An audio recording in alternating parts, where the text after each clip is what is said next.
बालक जंगल मिल्क जे रवायसिन जो गंदी बदबू पकड़ींदड़ एथानॉल फैक्ट्री ख़िलाफ़ प्लेकार्ड हथन में खणी एहतजाजी मुज़ाहिरो कयो वियो।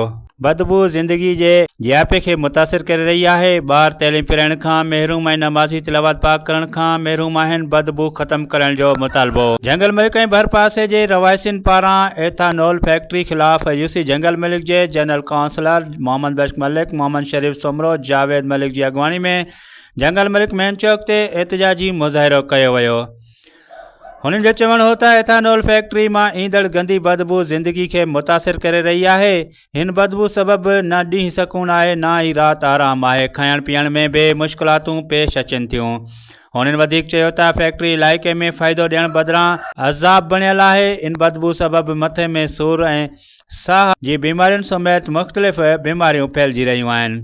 नंढड़ा ॿार मुतासिर थी रहिया आहिनि। ॿार स्कूल में बदबू सबबु पढ़ाई बि नथा करे सघनि। हुननि चूंडियल नुमाइंदनि DC घोटकी, AC उबाड़ो ऐं वस वारनि खां मुतालबो कयो आहे त फैक्ट्री खे इंसानी आबादी में लॻाइण जे असूलनि ते पाबंद बणायो वञे या फैक्ट्री खे बंदि करायो वञे त जीअं असां सुख जो साह खणी सघूं।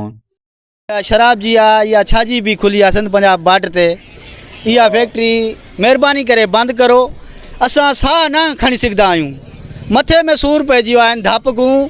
इहा धाप एॾी गंदी आहे जो उल्टियूं करे करे थकी विया आहियूं। असां साह न खणी सघंदा पिया आहियूं। असां अज़ाब में अची विया आहियूं। ॾाढी बदबू आहे। अॼु राति जो बि भॼी वेंदा आहियूं कमरनि में, उते बि न छॾींदी आहे। ॿाहिरि निकिरंदा आहियूं, न कमु करे सघंदा आहियूं, न को नमाज़ पढ़ी सघंदा आहियूं, कुझु बि न करे सघंदा। साह कढंदी आहे, गंदी धाप आहे। महिरबानी करे फैक्ट्री बंदि कई वञे। ना मंज़ूर आहे असांखे इहा फैक्ट्री। गंदी धाप अथसि। बंदि करनि, साह खे सुधीर न पईंदी आहे। महिरबानी तव्हांजी, इहा बंदि कयूं वञनि।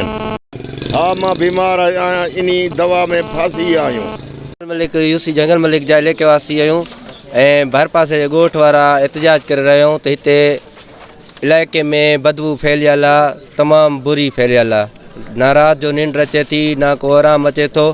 खाइण पीअण में बि ॾाढी बदबू अचे थी। असां न निंड करे सघूं था, न चङी तरह हितां जा शागिर्द नथा पढ़ी सघनि ऐं न ई जेका बीमार आहिनि उन्हनि खे साह खणण में तकलीफ़ थिए थी।